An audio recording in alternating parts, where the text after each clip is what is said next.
inverse functions from a different perspective. So let's look at this table here. And this is time, given some time in hours. And this is the population of bacteria that are growing in some petri dish. So at time t equals 0, we see that there were 100 of this bacteria. And after 1 hour, it became 168. And 2 hours became 259, and so on. Actually, this is a function, right? We have 0 is mapped to that, and 4 is mapped to that, and we have n as a function of t. We have n of t, or equals n, or we could, maybe that's a confusing way to write it. Maybe we could write it as n equals some function of t. Let's not write it like that, actually. Okay, n is some function of t. Now we can just take the second column here and put it as the first column, and just the other column as the second column. And we could think of this as a function. So we could say, what is, given a population, find the time. So we have now t as a function of n. T is a function of n. So given some n, we can figure out the t. And this function, t, is, let's say, some function of n, but actually t is what we call the inverse of the original function. So the original function goes this way, and the inverse is exactly the same connection between the left side and the right side, except that it's pointing in the opposite direction. So anyway, we get this kind of picture, and that's called the inverse function. And that's denoted, so if we are started with n equals f of t, then if you want to go in the opposite direction, you say t is f inverse of n. So here's another picture. Here's another function f. So in this case, f, we often write it like this. F goes from a to b.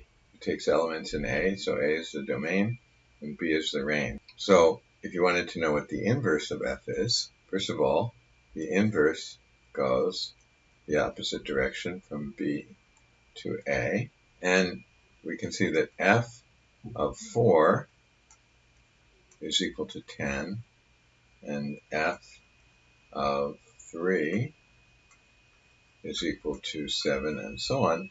And the inverse function, the domain of the inverse function is b. So we want to choose elements from b and say, where do they go? So 10 goes to 4. So it goes in the opposite direction. And f inverse of 7 goes to 3, and so on. Okay, now here's another function called g. And we can say, first of all, that g goes from a to b. And that means that the domain is a and the range is b. And we can say that g of 4 equals 10. We can say that g of 3 equals 4. We can say that g of 2 also equals 4. So let's think about the inverse of g. So the inverse of g must go from b to a, and it must do exactly the sort of opposite of what g did. So whereas g took 4 to 10, the inverse of 10 must go to 4.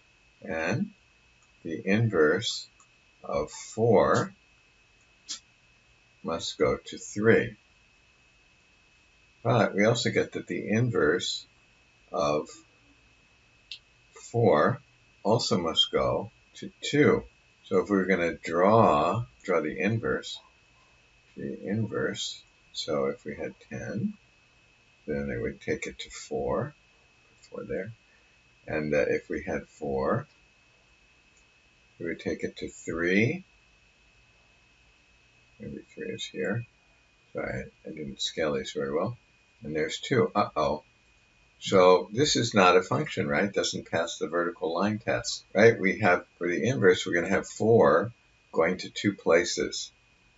So that's not a function. So in that case, we say that this original function, does not have an inverse. Does not have an inverse. Okay?